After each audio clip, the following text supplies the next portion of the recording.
Now, how about some surreal hidden places to check out? Grab a flashlight and your backpack, and bon voyage! The trip starts in the mountainous country of Switzerland. You travel to the town of Waltensburg in the eastern part of the country. It's raining and it's very cold, but you still make your way to the bottom part of a mountain, where your first adventure awaits. After climbing up high in the mountains, you see a strangely shaped castle. To get there, you must walk up an extremely narrow pathway. Don't look down, you think to yourself. You tighten the straps of your backpack and manage to walk along the pass. Standing at the door of the castle, you really can't believe what you see. A 13th century fortress built entirely of stone. Today, all that is left of Krafenstein Castle is mainly its ruins, but their condition is good enough to get an idea of what the place looked like back in its glory days. You take your time to explore the castle inside, but honestly, this place gives you the chills and you're ready to move on. The next place on the list is Turkey. A plane and then a car ride later, you arrive in the city of Çorum in the northern part of the country. On the outskirts of Çorum, you find a valley filled with old, overgrown mountains and see the beginning of the trail you're about to hike. The way is extremely steep, but it leads to a secret door carved in the mountain. Congratulations! You've just arrived at Kapilikaya. The huge door is a massive arched stone that blocks the entrance to a hidden building. Experts think it has existed since the 2nd century BCE. Unfortunately, the huge door won't open, so what's hidden inside is a mystery today. It's guessed that there is a room inside. Some locals say there's a treasure hidden there too, but until today, no one has managed to enter the place to check. Okay, it's time to get moving before night falls. Next, you get the unique opportunity to travel to Ethiopia. Wandering around the city of Lalibela, you stumble upon a huge pit carved in the ground. You approach it carefully, and soon enough, you see a magnificent terracotta building, so richly detailed it leaves you mesmerized. But that's not all. There are 10 other pits just like this one, hiding King Lalibela's 12th century buildings. All 11 constructions are different from one another, yet share a similar recognizable style. They were hand-carved over the span of 24 years, only with the help of chisels, which is unbelievable given that these buildings are up to 50 feet high. That's about as tall as 5 African elephants stacked on top of each other, if you could do that. This unconventional way of construction made them entirely monolithic, meaning they were carved out of just one gigantic piece of rock. Pretty impressive, huh? Once you leave Ethiopia, you grab a flight to southern Italy, right there on the tip of the boot. No hiking is needed here. Whew! Your friend takes you to a site called Sassi di Matera. It's a Paleolithic city carved in the slope of a steep hill.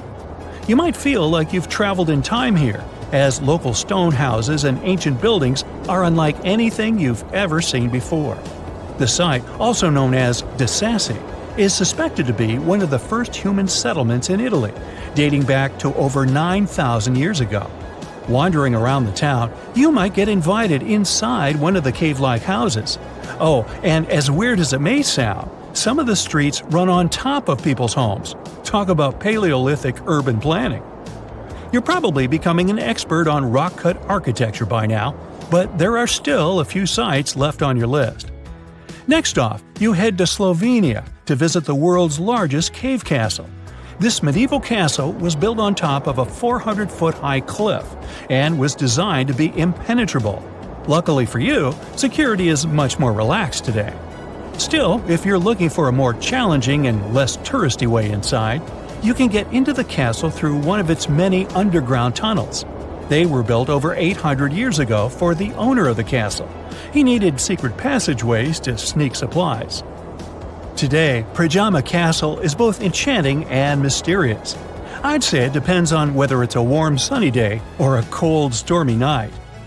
After this medieval experience, you head on to visit Petra, a magnificent Jordanian monument found in the middle of the desert. To get around here, you'll need a large supply of water and sunscreen because it's going to get hot. But this site is worth it. The city of Petra is a marvel of the ancient world. Back in the 4th century BCE, this region was a trading hub at the crossroads of commercial routes. Petra was a wealthy city, home to the Nabateans. an Arab Bedouin tribe that thrived in the region for many years. The rock-carved gate-like structure Petra is famous for is called the Pharaoh's Treasure. It stands at the main entrance to the site and is said to have a treasure hidden inside. You might feel tempted to check it out for yourself, but that's an adventure for another trip. For now, you hop on another plane ride, this time to the Americas. First, you visit the USA, more specifically, the mountainous state of Colorado. You make your way to Mesa Verde National Park. There, in between the greenery and abundant vegetation, you'll find over 600 dwellings built in the cave beneath the cliff, carved deep into the mountainside. This ancient village is now considered a heritage site. The local Puebloan tribe built it back in the 1190s. One of its main buildings is called the Cliff Palace. It's a multi-story construction built from sandstone and mud mortar. The palace alone housed over 150 rooms. If you're feeling sporty, you might want to visit the Balcony House. To get there, you'll have to climb a 32-foot ladder. You'll get to see a mid-sized village of 38 rooms, including 2 kivas. Those are traditional chambers that were built by the Puebloans for ceremonial purposes. Still, in the U.S., you make your way to the hills of South Dakota. You're there to visit one of the world's most impressive human-made sculptures on Mount Rushmore. What's so mysterious about this place, you might ask? Well, during Mount Rushmore's construction, a 70-foot-long secret tunnel was built behind the head of Abraham Lincoln. The tunnel was supposed to hold all the documents and artifacts important to the United States history. After the designers thought it through, they decided it was better to hide them in a safe box in the floor of the tunnel. The box holds the history of how Mount Rushmore came to be carved, as well as a brief history of the U.S. and the 4 presidents depicted on the mountain. Amazing, right? Now, you're headed down to Machu Picchu, a South American site hidden between the Peruvian mountains. Machu Picchu itself is already a mystery. Researchers still don't know why or even how the ancient Incan civilization managed to engineer the stone-built citadel all the way back in 1450 CE. To get there, you must endure a 3-day hike, reaching the impressive altitude of 8,000 feet above sea level. Or you can get a train, but that's no fun, right? You're here to check on a relatively new discovery. Back in 2010, French engineer David Crespi was taking measurements of the Inca ruins when he noticed a door he had never seen before. It was sealed off by stones. He went back to the site a few months later with an electromagnetic scanner. The scanner, which could detect objects behind walls, showed there were copious quantities of metals behind that sealed door. The researcher contacted the Peruvian authorities requesting to remove the rocks, but they didn't authorize it. As of today, the door is still locked. Whew, this trip was long, wasn't it? Make sure to get some rest, Indiana Jones. Deep inside the heart of the Amazon rainforest lies a cave so massive, it defies logic. Stretching for 2,000 feet, this tunnel is so big a human could easily walk around inside of it. Its walls are etched with deep, mysterious claw marks. But this is just one of many. If you travel to the south of Brazil, you'll stumble upon over 1,500 similar caves, ranging from modest tiny burrows to massive passageways. These are not your average spooky, bat-filled caverns. They're what researchers call paleo burrows, also known as ancient underground structures dug by creatures so colossal, they make modern elephants look small. Whatever creature dug those tunnels displaced 800 elephants worth of dirt. I know, it still looks like a normal cave, but experts noticed this one was special because the walls were too neat and rounded, and the floor was too smooth. Besides, no water or erosion leaves such signs of serious digging power. These Brazilian caves are the largest geological records of animal activity on the planet. It's like stumbling into a prehistoric house made by creatures the size of cars. To unlock this mystery, researchers analyzed the scratch marks on the walls and realized they had probably been made by giant ground sloths, a species called valgipes, which could weigh nearly 9,000 pounds and eat your average annual menu in about 3 days. Despite being huge, These animals were not earthbenders. They had to work in groups if they wanted to dig such long tunnels. This is why scientists believe many sloths shared the same tunnel and dug it together. Even some giant armadillos may have helped with the digging. After all, they were ridiculously skilled excavators and lived there too. Okay, but why would a giant sloth or armadillo need a 2,000-foot-long underground lair? Great question. And the truth is, scientists aren't totally sure. It doesn't make sense for them to dig tunnels this massive just to escape predators, especially since the tunnels were big enough for a saber-toothed tiger to crawl in, for example. So, unless they installed prehistoric security systems, this theory has holes. Haha, pun intended. The best bet is probably climate. Back then, everything was drier and colder, and some species of giant sloths were living their best lives back when Earth was transitioning between cold and warmer periods.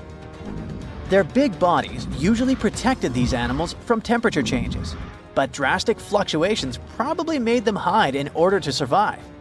Besides, just like modern sloths, giant sloths probably had a hard time maintaining their body temperature, and going underground for a while is a great way to protect your babies and save some energy.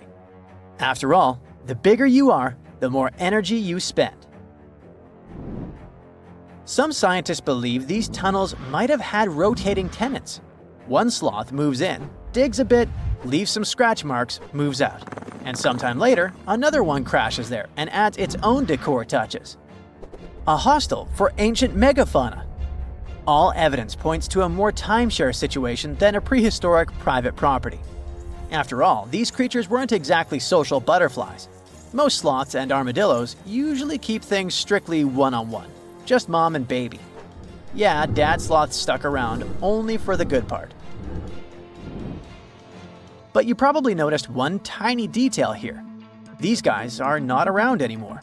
They went extinct 11,000 years ago, right around the time humans started to get popular on Earth, when another ice age was ending.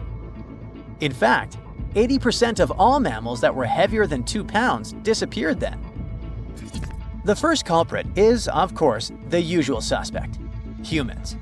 Around 10,000 years ago, a wave of skilled hunters using distinctive tools like spear points spread across North America. The theory goes that American animals weren't used to this new predator, making them easy targets. Once the big plant eaters started vanishing, the big meat eaters followed. They didn't have enough food to survive, and it wasn't just excessive hunting that caused some damage. Early humans may have also harmed ecosystems in ways that made survival harder for large species. But wait, there's another suspect: climate change. Around the same time, Earth's climate got a major shakeup. The climate was going from super cold to only slightly cold. Just so you know, Earth's temperature was about 46 degrees Fahrenheit, making seasons change and plants perish. And if plants are no longer around, big animals that eat them, like our friends giant sloths, have less nutrition, making them even more vulnerable. Many scientists now think that both human impact and climate change played a role, just in different ways depending on the region.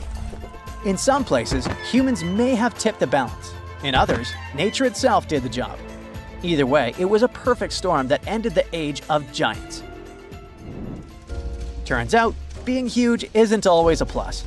Giant animals tend to live longer and reproduce slowly, which makes them sitting ducks when disaster strikes.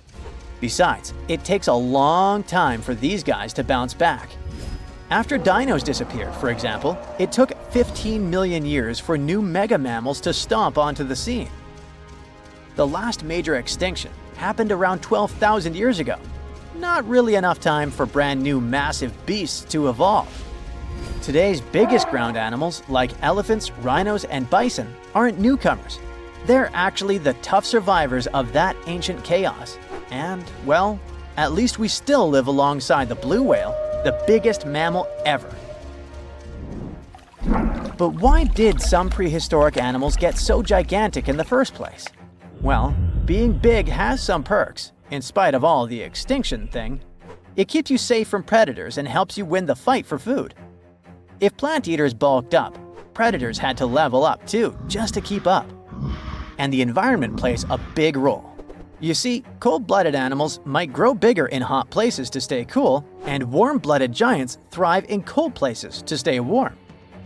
One paleontologist even suggested that some dino-sized vegetarians needed those massive bellies just to digest the tough, woody plants of their time, as if they had a salad bar inside their bodies. There's also the thing with oxygen. Back then, Earth's atmosphere had way more of it. That's a big deal, especially for creatures with less efficient breathing systems like insects. Higher oxygen levels meant their bodies could handle more growth and more activity, kind of like nature's turbo mode. We also have to discuss bones, specifically the lighter ones. Many huge dinosaurs had air sacs built into their skeletons, just like modern birds. This made their bones strong but not ridiculously heavy, meaning they could grow super tall or long without collapsing under their own weight. Those air sacs also helped with cooling down, which is super important when you're basically a walking oven of muscle. On the flip side, modern mammals are limited by gravity and biology. Bigger bodies need stronger hearts, lungs, and blood pressure just to keep functioning, and land doesn't offer much support. This also explains why whales got even bigger than dinosaurs. The ocean acts like a natural support system, which pretty much means that buoyancy helps hold up all that mass. So blue whales can hit a jaw-dropping 330,000 pounds without turning into pancakes.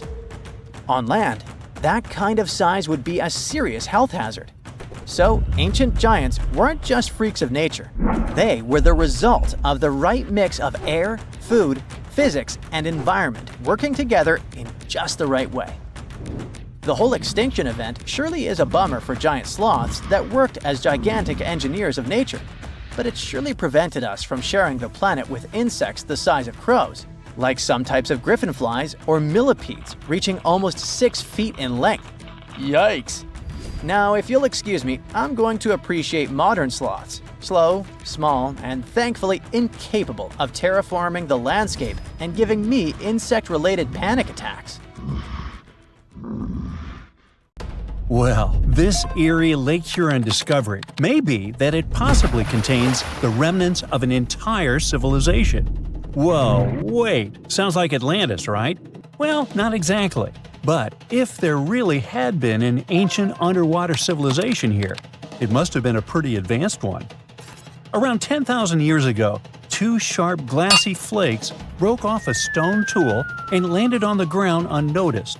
They stayed buried there for thousands of years, until 2013.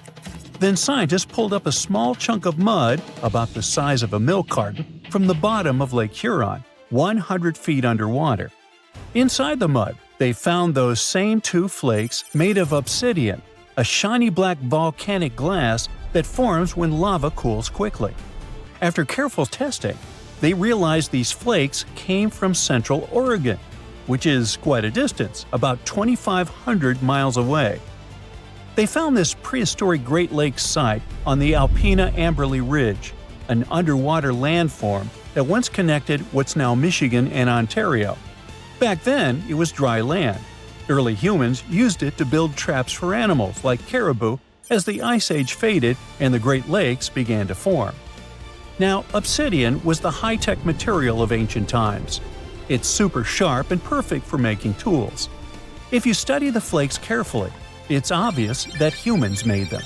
You can see where they struck them and the feathered edges that come from being carefully chipped. That means people were not only crafting tools here, but they also had access to obsidian that came from incredibly far away. It was likely possible through a huge trade network that spanned across the continent. For over 100 years, people have guessed that ancient societies might have existed beneath the Great Lakes, but no one had proof. That's why work on this submerged archaeological site is so important. A team of researchers has been trying to learn more about the 10,000-year-old ruins and the civilization that left them behind for over a decade now. Lake Huron's icy water acted like a time capsule that helped preserve things for thousands of years. So far, researchers have found not only unique stone tools, but also ancient trees with roots still intact and underwater peat bogs that preserved seeds and leaves. It was like an Ice Age version of Pompeii, a scene frozen in time. These discoveries are also helping scientists create new technologies and ways to do underwater archaeology. They've engaged sonars, underwater robots, and divers so far. Now, it's pretty cool that the tools they found on the Alpina Amberley Ridge were way smaller than other tools from the same era found nearby. That might mean a different group of people lived here, and they had their own unique way of life. Even the peat bogs they found, which are about 9,500 years old, hold secrets. They're full of pine needles, seeds, and leaves that could reveal what the environment was like back then. Usually stuff like this breaks down quickly on land, but the cold freshwater preserved it. The Michigan team is working with scientists in Cambridge, England, to extract DNA from the remains. If it works, it could finally confirm what animals lived there, and maybe even more. There are still years of discovery on this prehistoric Great Lakes site ahead. Another famous submerged archaeological site is the lost city of Pavlo-Petri. Archaeologists think it is the oldest sunken city in the world they've found and made official so far. Pavlo-Petri is around 5,000 years old. That means it existed even before the legendary Greek heroes in Homer's stories. Scientists first spotted it way back in 1904, and then mostly forgot about it until 1967, when Nicholas Fleming rediscovered it. He described it as a Bronze Age city now lying under about 10 to 13 feet of water. A year later, he returned with a team of scientists to study the ruins. Over 6 weeks, using just hand tapes and a basic grid, they managed to map out the city. They found that it covered almost 1,000 feet by 500 feet and had at least 15 buildings, courtyards, 5 streets, 2 tombs, and around 37 small stone graves.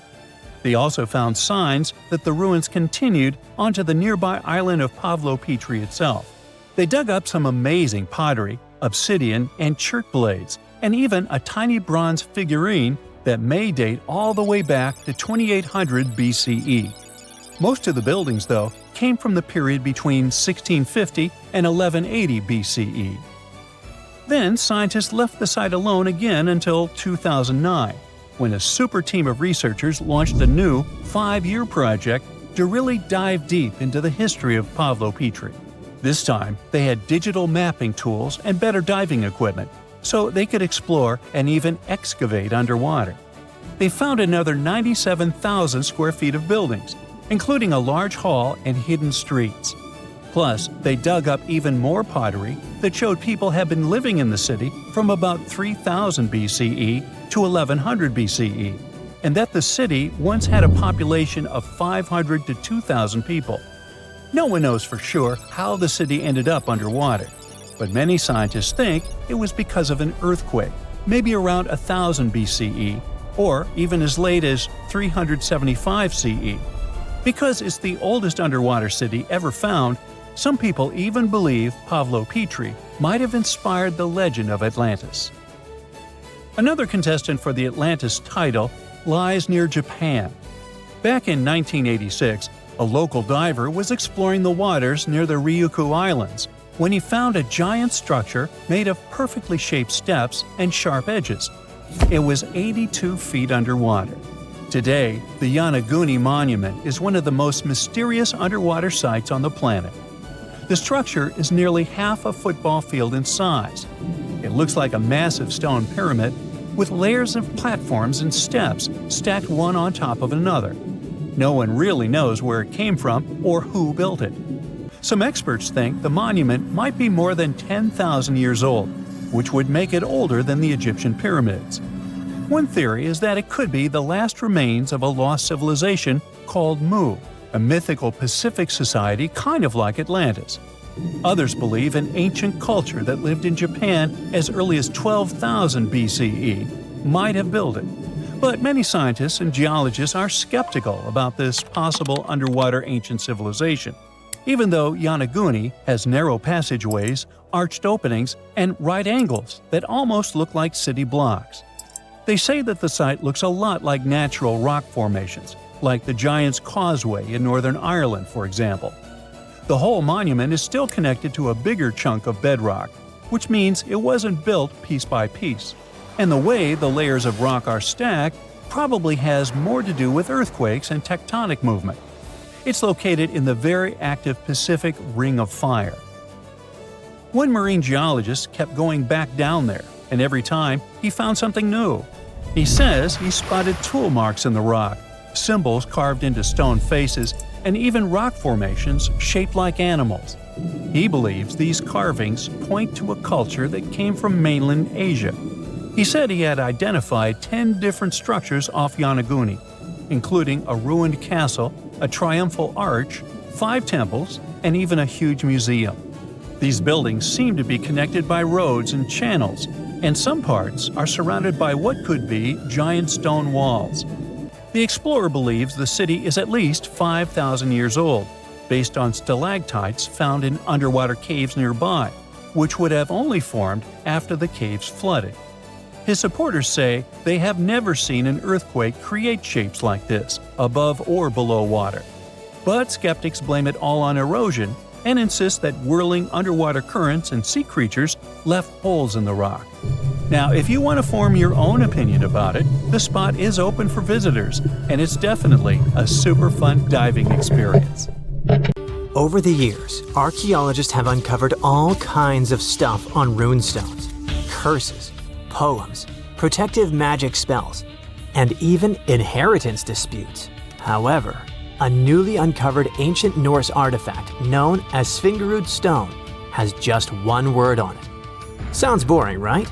Well, think again, because this might just be the oldest runestone ever discovered. Almost 2,000 years old. But that's not all.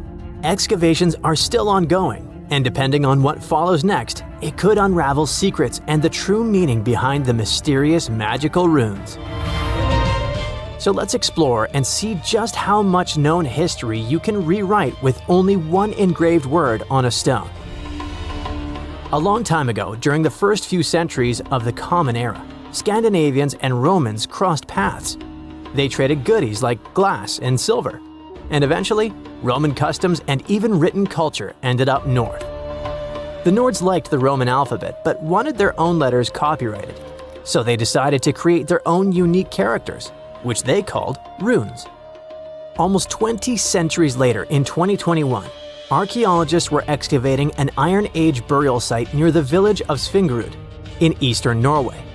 Among the cremation graves, they uncovered a reddish sandstone slab that would become a centerpiece in a major Norwegian archaeological discovery. It's the size of a coffee table, measuring just over 12 inches across. The stone was found buried with burned bones and charcoal, part of an early cremation grave. The stone had runes engraved into it, looking rough and shallow, like they were scratched with the tip of a knife or something needle-like. Runestones are not unusual. Archaeologists are used to uncovering runic inscriptions, especially in this region. However, tests show that both the burial site and the carving on the stone likely date back to somewhere between the 1st and 3rd centuries. That places it deep in pre-Viking history, centuries before the Viking Age officially began around 800 CE. That makes it one of the oldest reliably dated examples of early writing in Scandinavia. When you look at these carvings, they either look like magical symbols made to call on Nordic deities to help you, or like random scratches made by an angry man hitting a stone with something sharp. But these are real letters, crude but intentional. It's an ancient writing system used by Germanic tribes across Northern Europe. They were engraved into wood, bone, or stone. Their shapes are straight, angular lines because curves were tough to carve with the tools they had back then. When they met with the Roman Empire, rather than just borrowing Latin letters, the Germanic tribes took the idea of writing and carved out their own version. The original alphabet was called Elder Futhark. It had 24 letters. We can find them on artifacts dating from around the 2nd to the 8th century CE. Its name comes from its first 6 letters, F, U, Th, A, R, and K. Each rune probably had a name that matched the sound it made. For example, the rune that sounds like A was called Anzus. However, nobody from back then left us a memo explaining the names. In fact, the knowledge of how to read them was forgotten until 1865, when Norwegian linguist Sophus Bugge deciphered them by comparing clues. He examined later rune alphabets and ancient poems that referenced the runes, like a detective sketching a suspect from scattered witness clues. For many runes, especially the oldest ones in the Elder Futhark, the meaning is still open to interpretation. They weren't common knowledge, which is reflected by the fact that only some 350 surviving inscriptions remain. This changed eventually when the Scandinavian language evolved from Proto-Norse into Old Norse, spoken by mighty Vikings. The Elder Futhark was reduced from 24 to 16 runes to reflect the changes in the language, thus becoming the Younger Futhark, which was far better spread. Runes weren't really used to write books or keep daily records. Instead, you'd find them carved on gravestones, weapons, and various tools. It's believed that people used runes to show ownership, honor loved ones who had passed away, leave short messages, or sometimes for protection or magic. In the early days, some runes probably had special spiritual or ritual meanings too.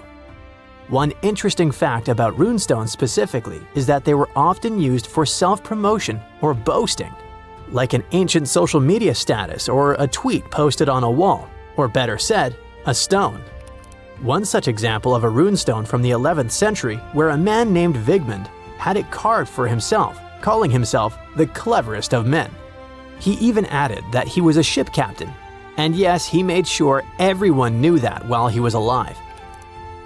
In the Old Norse poem Havamal, Odin says he hung on the world tree for 9 nights, pierced by a spear, to gain knowledge of the runes. This goes to show just how powerful and mystical those symbols were perceived to be. It's fitting that the word rune comes from a Proto-Germanic word which can be translated as secret or whisper. There's a common saying about power being in words, and for the old Germanic tribes, that power felt like actual magic. It's also why it's important to know when this magic came to be. And the Svingerud runestone tells us that. But it's not just when it was written, it's also what's written on it, where and why. The location where the Svingerud stone was discovered is already a significant archaeological site. It's famous for its incredible discoveries, including the remarkable Jormungbu helmet, the only Viking helmet ever found in Norway. The stone was placed in a cremation pit, alongside the remains of an adult and a few personal items.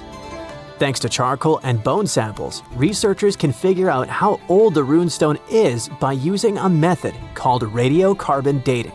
The Svingerud stone isn't the first ancient Norse artifact with runes that archaeologists have discovered, not even close.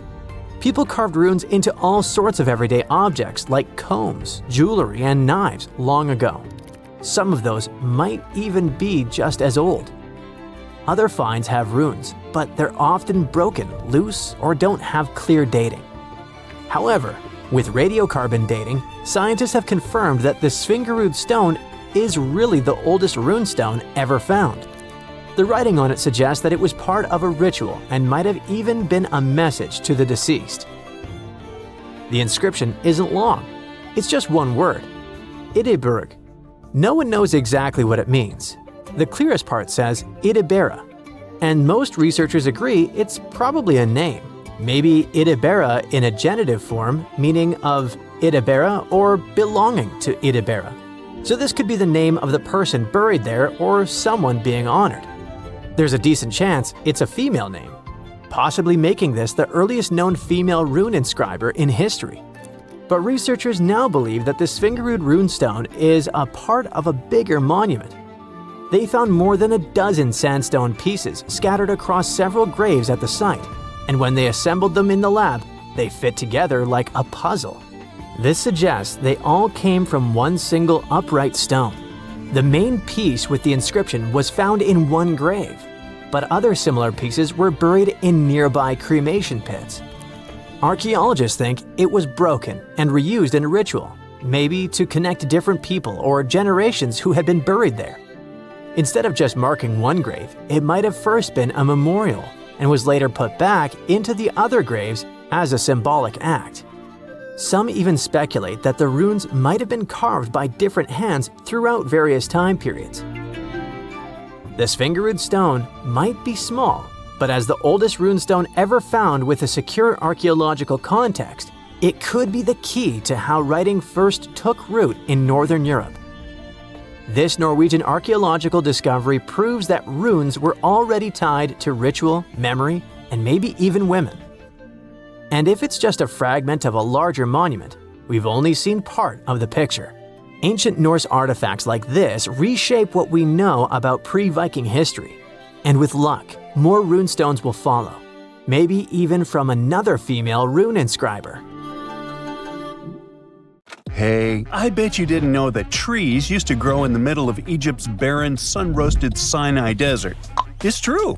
If you can't picture it, I don't blame you. But archaeologists have recently stumbled upon a tree-lined boulevard. Yep, an actual green avenue leading to a massive ancient fortress. No, this isn't some mirage or an overactive imagination, although I do have one. But it's turning our ideas of ancient Egyptian desert life upside down. Let's rewind a bit. The site in question is called Tel Abu Saifi, located in the northern part of the Sinai Peninsula. For a long time, it was known as a dusty archaeological footnote, the home of ruins from the Ptolemaic and Roman periods.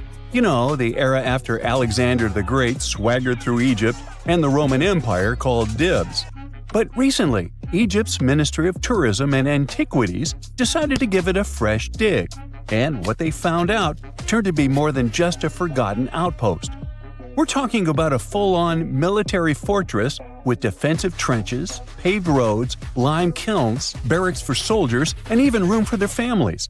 A whole bunch of living quarters right in the middle of a desert doesn't feel very homey until you remember our star, the unexpected Green Avenue. This road was over 300 feet long and 36 feet wide, as long as an American football field, paved with limestone slabs and lined with more than 500 clay planting pits. These weren't for show, they held actual trees, creating a shaded tree-line entrance straight to the fortress. Imagine walking through that, the sun blazing overhead, and suddenly, blessed shade. Ooh. Now, that's not just a grand entrance, that's an ancient red carpet, or maybe a green one. But this wasn't about curb appeal. The existence of hundreds of trees in a desert landscape over 2,000 years ago tells us something big. You see, the Ptolemaic Egyptians weren't simply good at building monuments, they were also masters of water management. In a place where rainfall is rarer than a selfie with a pharaoh, they somehow found a way to grow rows of trees. Now, let that sink in. To irrigate that many trees in a desert, they must have had a sophisticated irrigation or water transport system, something capable of moving and distributing water efficiently in this harsh climate. Maybe they channeled groundwater, or maybe they captured seasonal rain, or maybe ancient sprinkler systems. Okay, maybe not that fancy. But still, it's clear they were ahead of their time. Here's the thing, we already know the Egyptians mastered water control. They harnessed the Nile with ditches and canals to feed distant fields. So irrigation wasn't exactly a mystery to them. They had the skills and the knowledge. And sure, scientists still debate what the Sinai climate was like 2,000 years ago. But many believe it may have once been greener. After all, take one look at those dramatic mountains and rocky landscapes, shaped and sculpted as if by brute force of ancient rivers. And it's hard not to think that water once played a bigger role out there. Plus, archaeologists have found tons of evidence showing that Ptolemaic Egyptians cultivated fruits, vines, and trees on a large scale. In other words, growing a forest in a desert might feel wild to us, but to them, it was just another Tuesday. And now, this Green Avenue is making archaeologists wonder, what if similar irrigation systems were used elsewhere, say for transporting the enormous stones used to build the pyramids? There's already a theory that ancient rivers or human-made canals helped move those stones. And the Tel Abu Saifi discovery? Well, it might just be the missing puzzle piece. This isn't just a dream. Back then, rivers were like highways, power grids, and cargo trains of the ancient world, all rolled into one. Egyptians used them for everything – irrigating crops, trading goods, powering industry, and even mobilizing for war. If you were doing something important, odds are it involved a river. But wait, it gets even better. Excavations revealed deep defensive trenches, like ancient moats, dug more than 6 feet deep around the fortress. Those weren't just muddy ditches. They were part of an elaborate defense system designed to be filled or bridged to control access. Think of it as ancient Egypt's version of a retractable security gate, minus the hydraulics. And while the trenches were keeping intruders out, life inside the fortress was bustling. Remember how we said archaeologists had found military housing units? It turns out soldiers might have lived there with their families. So this wasn't just a barracks. It was a thriving community, with meals, routines, kids playing, and probably a whole lot of ancient gossip flying around the dinner table. In addition to all the military stuff, researchers found 4 massive lime kilns used to produce quicklime, an essential ingredient for making construction mortar. These kilns are a big deal because they suggest that during the later Roman period, Tel Abu Saifi turned into an industrial hub. It was like the Home Depot of ancient Egypt, churning out materials to build and repair buildings. But here's where the plot thickens. Underneath all of this, beneath the roads, the trenches, the kilns, archaeologists found the corners of an even older structure, a mystery building. Could it be the remains of a third, much older fortress? Or an ancient cemetery or lost city? Nobody knows yet, but one thing's clear, this story isn't over. Honestly, this might be the coolest archaeological cliffhanger of the decade. So, what does this all mean? Well, for starters, it challenges everything we assumed about desert life in ancient Egypt. For the longest time, deserts were thought of as natural barriers, dry, deadly, and empty. But this find suggests that the desert might have once been green and full of life, not because the climate was dramatically different, but because the Egyptians were incredibly good at bending the environment to their will. They didn't just survive in the desert, they transformed it. It also adds fuel to the fire in the age-old debate about ancient Egyptian tech. If they could build a fortress with tree-lined roads, moats, irrigation, and industry in the middle of the Sinai, is it really such a stretch to imagine they could engineer water channels to move pyramid stones? Forget the Ancient Aliens TV show. Sure, it's entertaining, I'll give you that, but it makes us forget something crucial.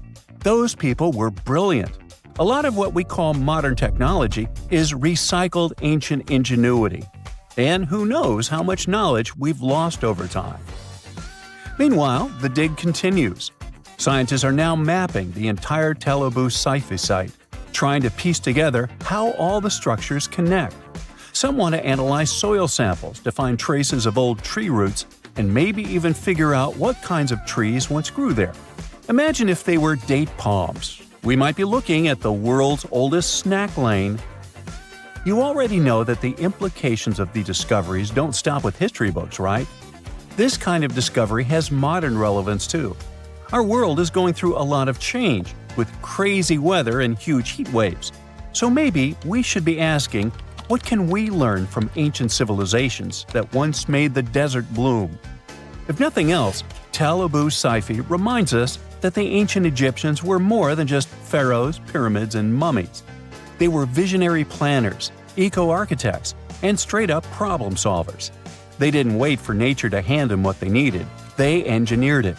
And thanks to discoveries like this, we're getting a clearer picture of just how advanced and, frankly, how cool ancient Egyptian civilization really was. So next time someone tells you deserts are just empty wastelands, you can hit them with this fun fact. Over 2,000 years ago, in the heart of the Sinai Desert, there was a fortress with a tree-lined avenue, moats, military housing, an industrial center, and even a secret underground structure. Take that, sand dunes! Who knows what else is still buried out there, waiting to rewrite history.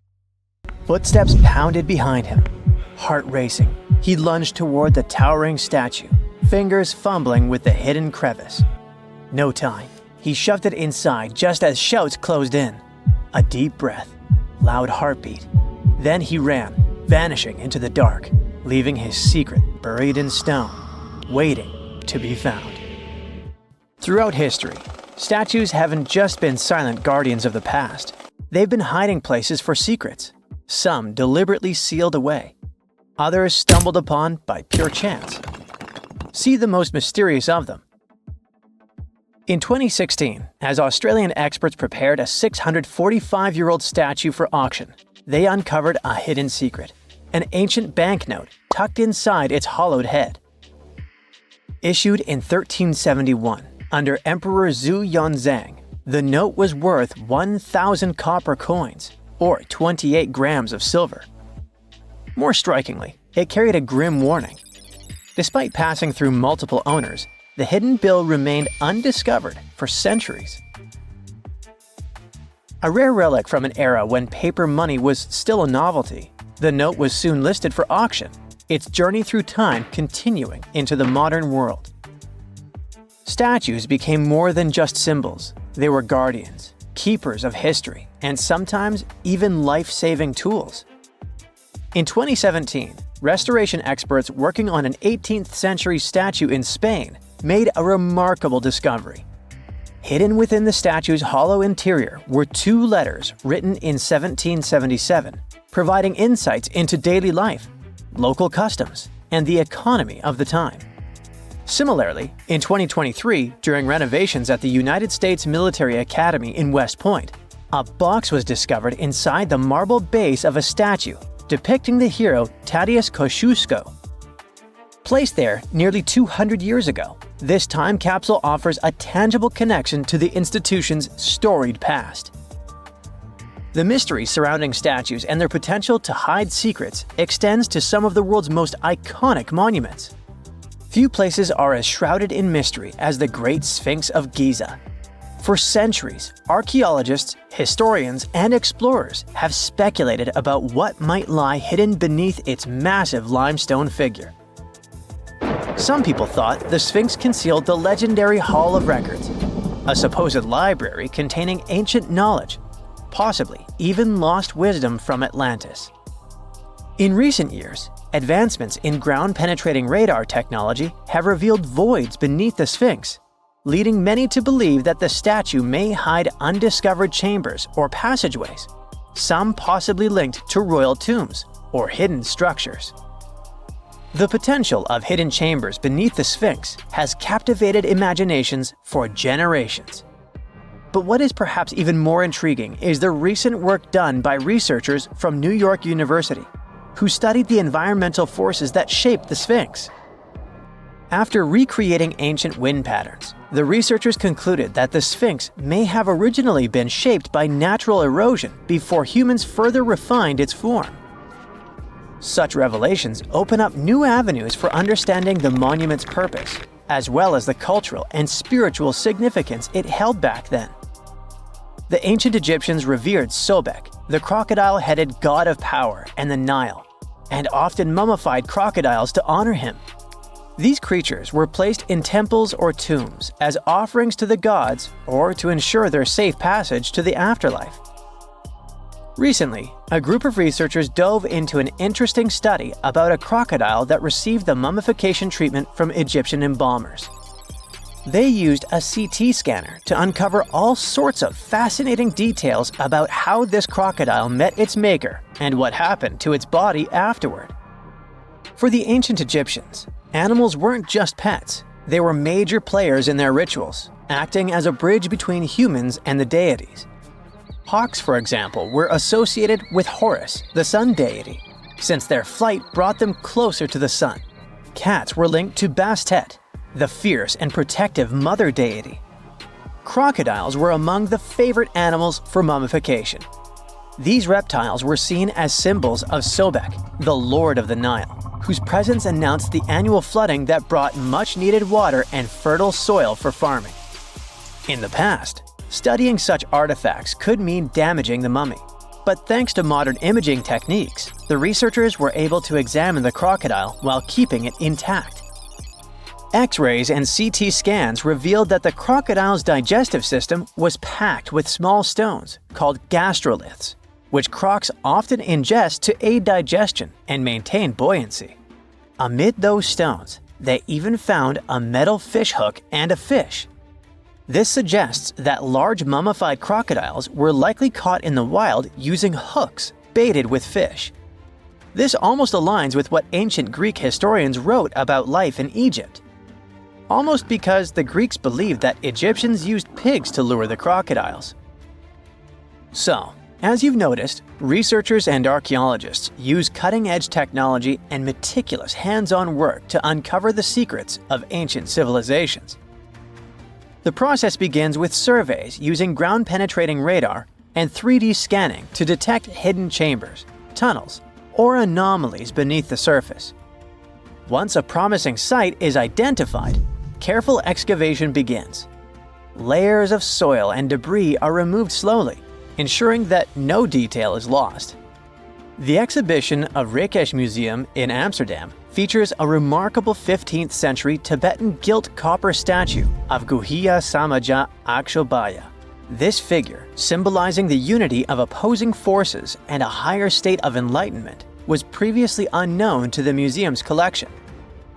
Recent examinations of this statue have revealed hidden relics and scrolls within its hollow structure, offering profound insights into the religious practices of the time.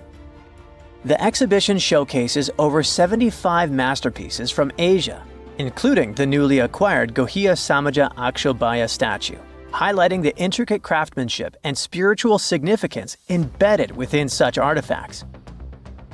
In the heart of Verona, a secret lay hidden for decades within the bronze statue of Juliet. Sculpted in 1969, she became a symbol of love, touched by countless visitors seeking romance and luck. But beneath her worn surface, Juliet was silently guarding something extraordinary. Over time, tiny cracks formed from years of affectionate caresses. Through them, lovers slipped letters, whispered confessions, desperate pleas, and eternal promises.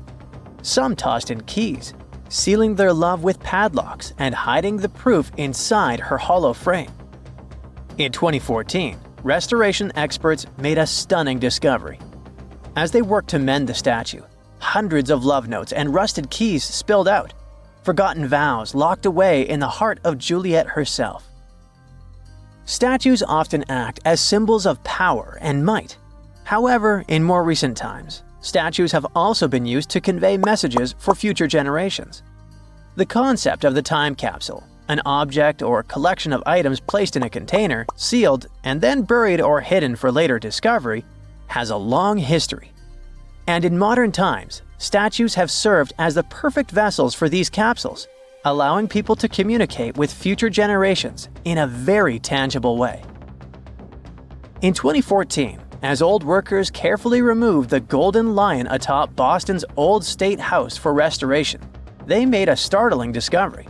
Something rattled inside its hollow head. A Boston Globe article from 1901 had once mentioned a hidden time capsule, but over the years it had faded into legend. Then, a sculptor's descendant unearthed a long-forgotten letter confirming the truth. Inside the lion's head lay newspapers, photographs, autographs, and letters from Boston's past. Messages sealed away for over a century. As the capsule was opened, it felt like history itself was holding its breath.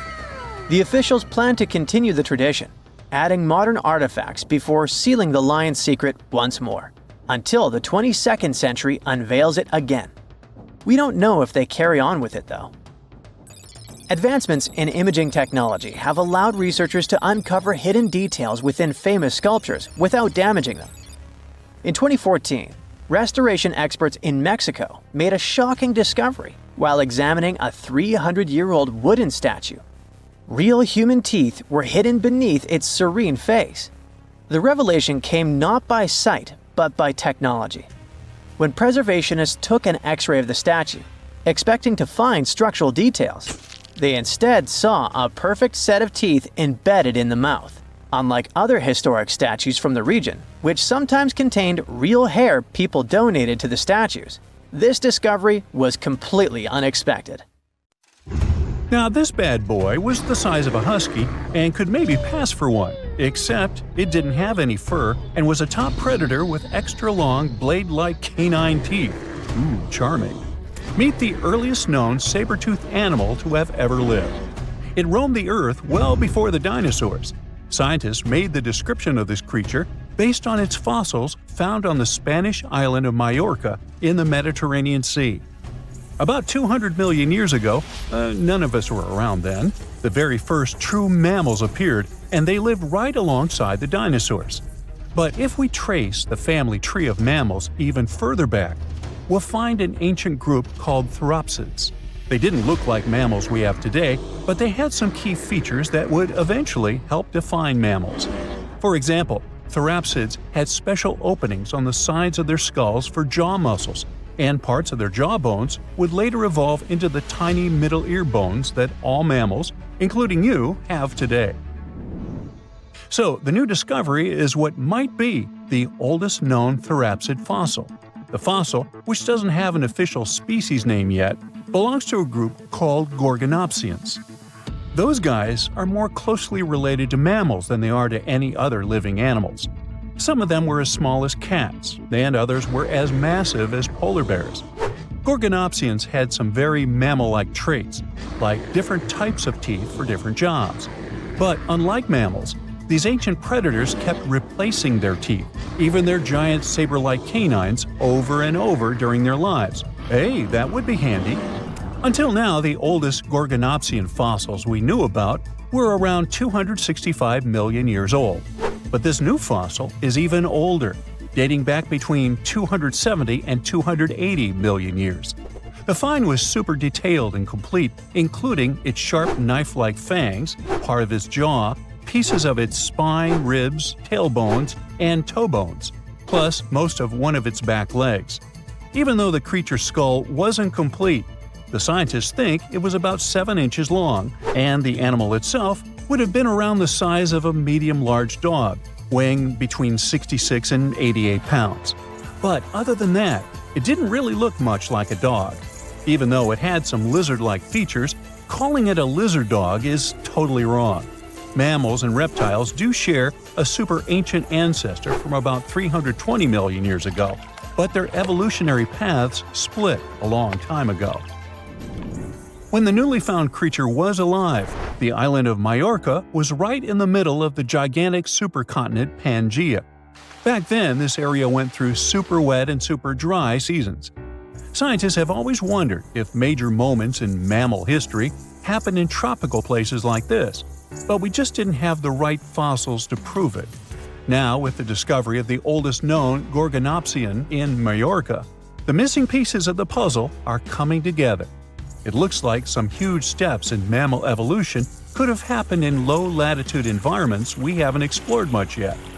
The so-called gap in the fossil record might just be because paleontologists weren't looking in the right spots. Our hero of the day wasn't the only cool guy rocking the planet before dinos settled in. Over 500 million years ago, the weirdest predators to have ever existed ruled the oceans. The name is a bit tricky to pronounce, so I'm not going to.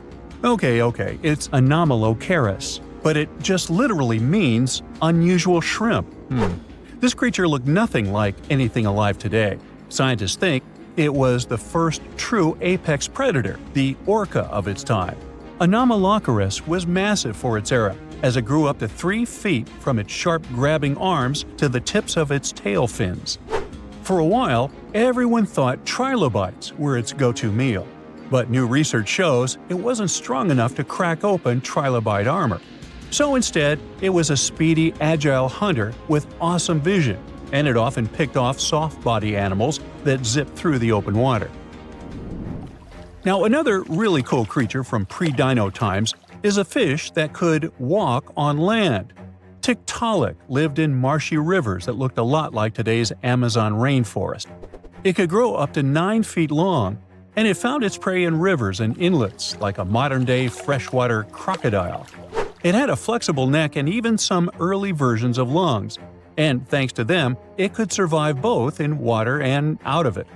Why fish like Tiktaalik started moving toward land about 395 million years ago is still a bit of a mystery. Around that time, the ancient supercontinent called Gondwana was drifting closer to the land that would become North America. This slow movement created lots of shallow, swampy habitats, which were perfect places for crocodile-like animals to thrive. Plus, these areas were near the equator, so they were warm and tropical. But there wasn't a lot of food waiting for them on land, so maybe they moved there for safety reasons. There were fewer predators and better spots to lay eggs there compared to the water.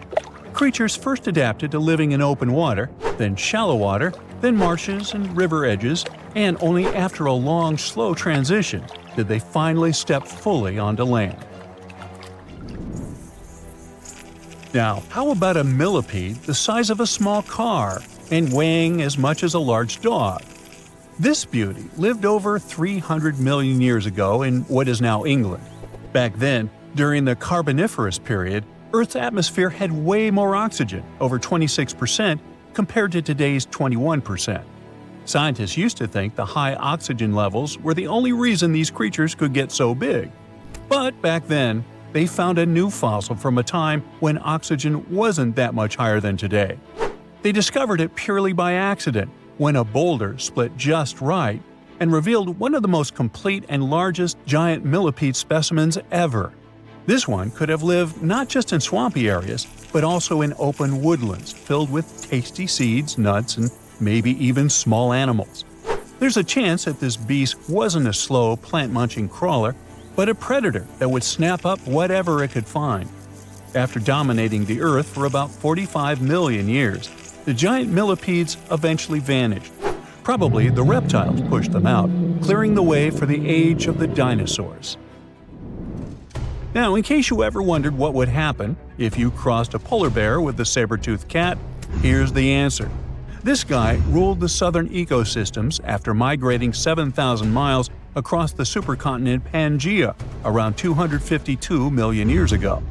It had a tough skin like a rhino's and massive canines, perfect for tearing away huge chunks of meat, and it was an excellent runner. Once it got to its new home, in what is now South Africa, it replaced a whole group of local predators.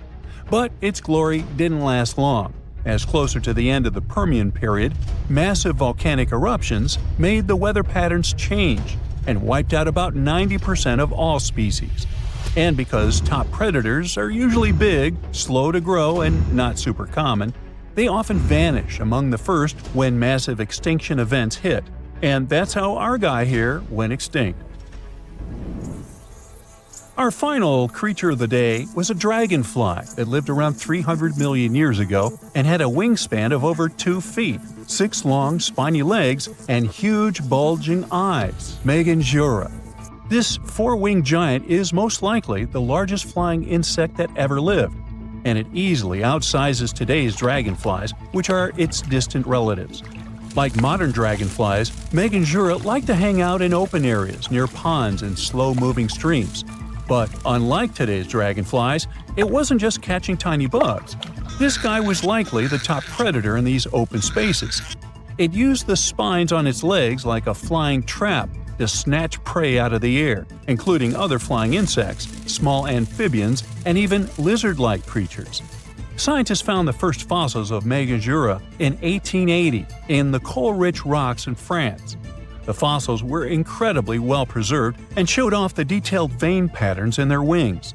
Scientists think Meganjura grew so huge because it didn't have much competition from vertebrates, and the air back then, during the Carboniferous period, had a lot more oxygen than it does today. In 1850, French scientist Auguste Mariette went to Egypt looking for manuscripts, but accidentally found a head of a sphinx sticking out of the dunes. He cleared the sand and figured out the Sphinx was guiding the entrance to some underground construction. Several months later, he finally entered the Serapium of Saqqara. Inside, he found an enormous granite sarcophagi with remnants of 64 bulls. Scientists are still amazed by the tech that the ancient Egyptians used to transport those enormous boxes. The Serapium was built around the year 3000 before the Common Era. It was an underground tomb built to honor the sacred Apis bulls of ancient Egypt. It had a long hallway, almost 500 feet long, with giant stone rooms on both sides. Some of the sarcophagi weighed as much as 50 average cars, and all of them were made with super precision with exact 90-degree angles. These sarcophagi were beautifully decorated with hieroglyphs and carvings that told stories about the lives and importance of the Apis bulls. Now, there are 24 sarcophagi left. In ancient Egypt, Apis bulls were very special animals connected to the deity Ptah. They thought the bulls carried Ptah's spirit and wisdom, helped the pharaoh, and protected the Egyptians. Priests looked for special markings on young bulls to find Apis bulls. It could be a white triangle on its forehead, which symbolized divine light, a shape on its back like a vulture's wing, and a scarab shape under its tongue, which stood for rebirth. If a bull had these signs, they believed it was chosen by Ptah and treated it like royalty. The chosen bulls lived in a special temple in Memphis, the city where they worshipped Ptah. They received the best care and offerings from visitors who wanted their blessings. When an Apis bull passed away, it was treated with great honor and mummified. When Mariette entered the Serapium, he noticed traces of rollers on the gallery's floor and found 2 wooden horizontal winches. Each had 8 levers. Later, other explorers saw double rails. The burial chambers were lower than the hallway floor. To get the boxes into place, workers filled the chambers with sand so the sarcophagi could be rolled in straight. Then they slowly removed the sand to gently lower the boxes into perfectly cut spaces in the bedrock. A carved stone sign found in the Serapium said it took 28 days to move just one sarcophagus and its lid into its spot during the time of Ptolemy II. The extreme precision of the sarcophagi with 90-degree angles also has an explanation. Ancient Egyptians wrote texts, or rather, papyrus, on geometry a long time ago. It shows that they knew the approximate number pi and could calculate the volume of a pyramid with its top cut off. If they could figure out complicated math like that back then, it makes sense that they could also carve perfectly flat surfaces 500 years later. All this sounds pretty legit, but some people think certain things don't add up here. The size of boxes is way larger than the size of bulls, yet they buried pharaohs in tiny coffins that barely fit their bodies. The sarcophagi are made out of granite with crazy precision, and they could have just used limestone, which would have made things way easier. The transportation of the boxes seems pretty simple, but only in theory. If one person could pull about 440 pounds, then at least 250 people would be needed to pull just one box. The tunnels in the Serapium are really narrow, only about 2 feet wider than the boxes themselves.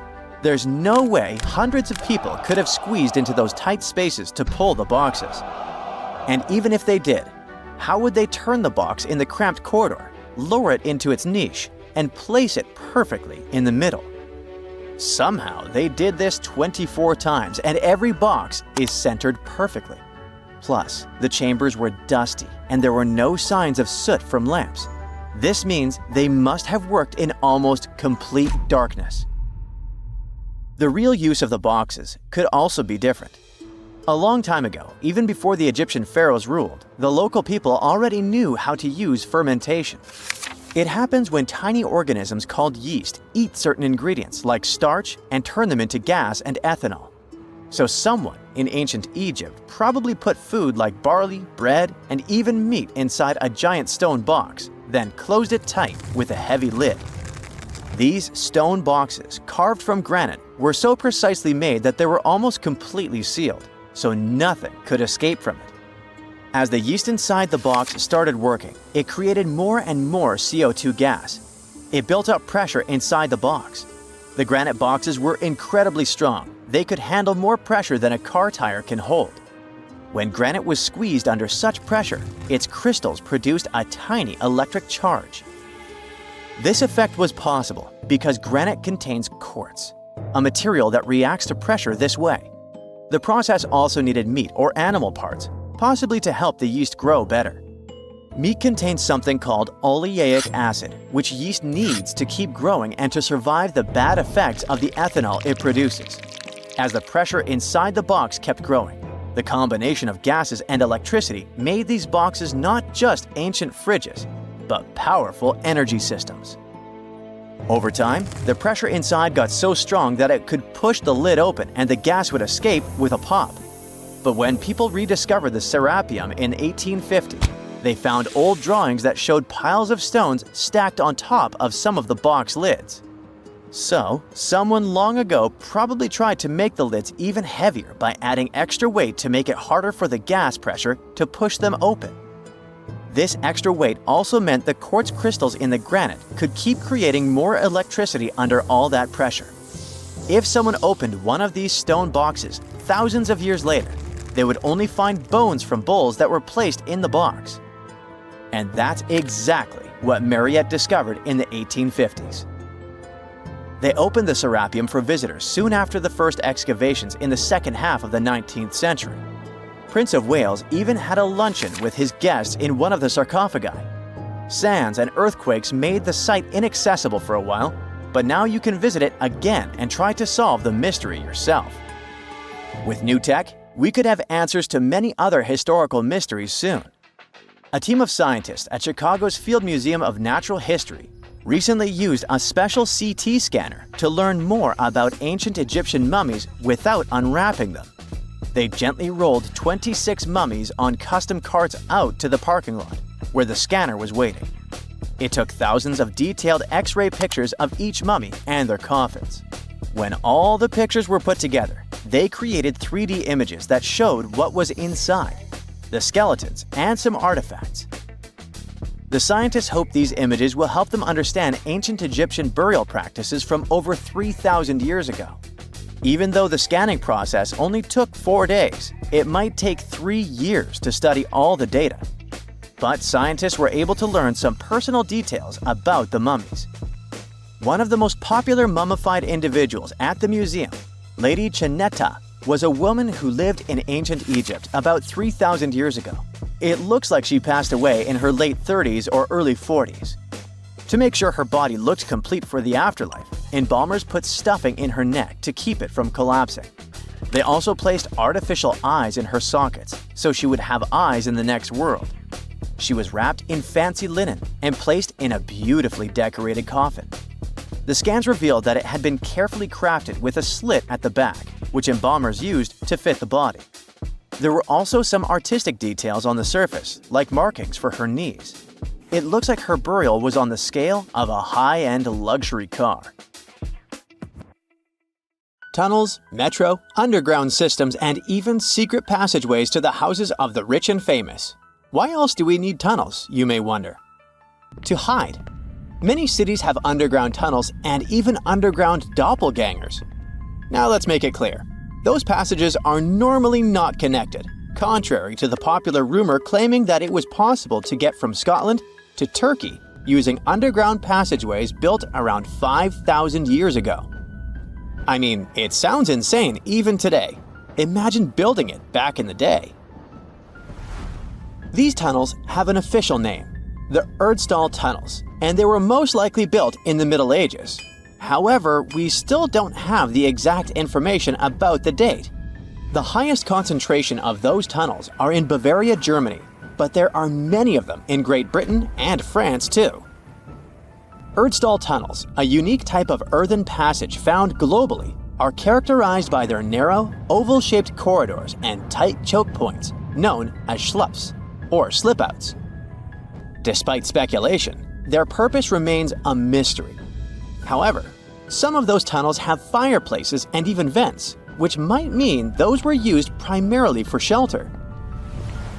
Dating back to the Middle Ages, possibly as early as the 12th century, Erdstall tunnels lack archaeological signs and historical records.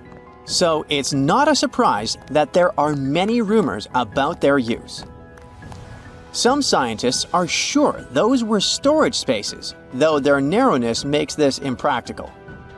Another idea is that they provided hiding spots for farmers during tribal raids. However, their single entry point raises doubts about their effectiveness in evading threats.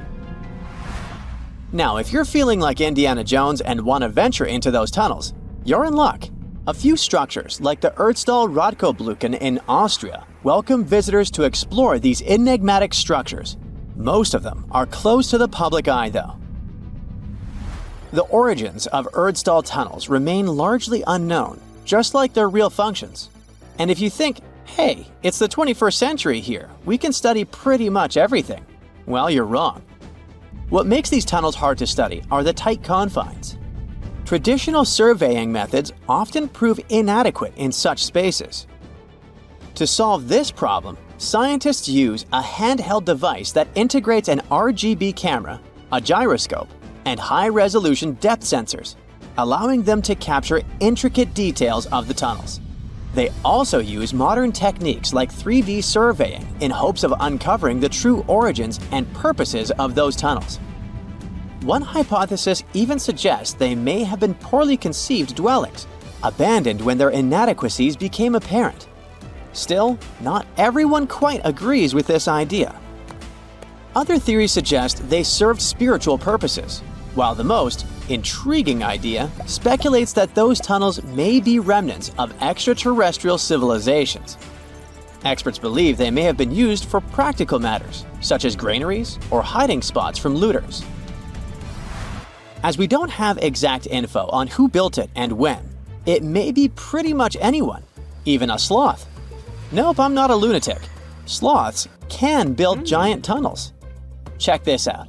In 2009, a farmer in southern Brazil was driving his tractor through a cornfield when it suddenly sank into the ground. He quickly discovered he had broken through the top of an underground tunnel. When researchers came to investigate, they found a tunnel around 6.5 feet high and the same 6.5 feet wide, extending about 50 feet long right beneath the farmer's house. When they looked closer, they instantly saw deep claw marks on the walls. That was the proof the tunnel wasn't human-made. So that thing the farmer uncovered was a megafauna paleoburrow, a prehistoric tunnel dug by ancient creatures like giant ground sloths or giant armadillos from over 10,000 years ago. I know, it's hard to imagine those beasts, but let me help you. Take a hamster. Now, increase it to the size of an elephant. Don't forget, this 13-foot-tall hamster could also walk on two legs. During their time, around 15 million to 10,000 years ago, many species of sloths and giant armadillos roamed the Americas, some even digging similar tunnels. Today, many of these tunnels are filled with sediment, though some remain clear, similar to the one the farmer discovered. This 2009 find sparked significant interest, leading to the discovery of over 1,500 paleoburrows across southern Brazil, making it the era with the highest concentration of such sites worldwide. But no one knows exactly why there are so many of them in southern Brazil. While some paleoburrows exist throughout South America, none have been found in North America, which is weird since those huge sloths roamed the entire continent. The exact purpose of these large tunnels remains a mystery, but scientists believe they may have served as nursing spaces, temperature regulation, or hibernation areas. Tunnels likely developed over centuries as successive generations of sloths and armadillos expanded them. Now, let's take a look at fugus. No, not the Japanese fatal delicacy, and no, not a town in New Guinea. To see them, we gotta travel to the UK. So fugus are underground structures too, but they don't look exactly like tunnels. They are dry stone structures. They look as if a cave had been decorated with stones from the inside. There are only around 15 of them found so far, and most of them are located in Cornwall. According to the estimates, those tunnels were built about 2,400 years ago, and they're still in pristine condition, which is truly fascinating. I mean, back in the day, people had no cool machinery whatsoever, yet their structures still last. And if you dare to buy an apartment today, well, chances are you won't be too happy about the quality. Going back to our fugus, there's nothing extraordinary about their supposed purpose. They could be used for spiritual purposes, as a place to hide, or a food storage. The latest application, though, is a bit weird. I guess it's not a secret for anyone that England is famous for its excessive humidity. And if you want to store your food properly, you gotta avoid the humidity at all costs. Otherwise, say welcome to mold and fungi. But ancient people weren't dull-witted at all, or they wouldn't have survived, and you and I wouldn't be around now. So they might have adapted those fugus to store just some products, those that already had natural molds in them, assisting in the preservation of perishable food, like milk, butter, and cheese. But hey, those are just speculations. The true reason why they were built remains unknown. What makes fugus unique is that they are intentionally built tunnels, not just excavated mines like those in Wales. They were crafted by digging deep trenches, lining them with stone slabs, covering them with capstones, and then filling over them, all of which took significant time and effort. Still, no matter how hard those were to construct, cities around the globe are often built over intricate tunnel systems, each unique to its location. For instance, Paris is famous for its extensive underground quarries, which were abandoned years ago, but still pose a risk of collapse in certain areas above. London boasts one of the largest tunnel networks in the world, including many that were specifically created for military purposes. In New York City, there are rumors of secret tunnels, while Los Angeles has old tunnels from the Prohibition era used for speakeasies. Many other cities also have their share of enigmatic tunnels, and surprisingly, Florida is no exception. It happened in the year 2011 in Ybor City. Near a former post office, flooding uncovered something weird, a section of an unknown structure. Back then, people didn't pay much attention to that, so it took another 7 years to discover something truly fascinating. This historic neighborhood was founded in the 1880s, but it remained unknown until 2018 that it also has a hidden tunnel network. We only learned of it because of renovation work. The exact purpose, of course, is unknown, but most scientists are pretty sure that they serve to connect to early gaming spots and the port of Tampa. Figuring out how extensive the tunnel network is tricky. In 2018, a historic home in Seminole Heights revealed locked doors leading to tunnels from the 1920s. One local even said he traveled through a tunnel for 20 minutes. Rumors suggest some tunnels connect to the Hillsborough River and Ybor City. Research is ongoing, but no new info has emerged yet.